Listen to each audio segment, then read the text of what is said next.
Kechasi o'zimni ko'zim bilan ko'rib turibman, bitta Matiz kelyapti, oldiga gashni yugurib chiqib to'xtataman deb, yana palkalarni ham otib.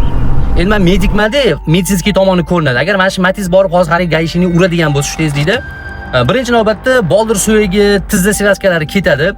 Ikkinchi bo'lib turib, boshi bilan kapotka yoki bir labovaga uriladigan bo'lsa, misol uchun satrasiyani yoki bosh miyada qon ketishi mumkin. Bu o'lim uchun xavfli. Yana bitta tomoni ko'krak qafasi, ya'ni qovurg'alarni sinishi mana shu o'pkaga va yuragiga xavfi bor. Endi gayishning akalarimizga savol. Mana shunaqa risk qilishli, hayotinglarni shunga bag'ishlab yuborishlik, shuni to'xtatib qolishga arziydimi? Mayli, ana bir 2-3 ta odamni o'ldirayotgan jinoyatchi qochib kelayotgan bo'lsa, yo'liga chiqib yordinglar. Sizlarning ham hayotinglar qiziq emas unga.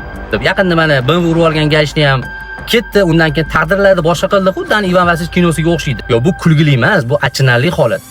Ya'ni mana shu foyda zararni tarozga solish uchun oliy ma'lumot ham shart emas u. Endi savol: rezultat lavozim hayotdan shirinmi?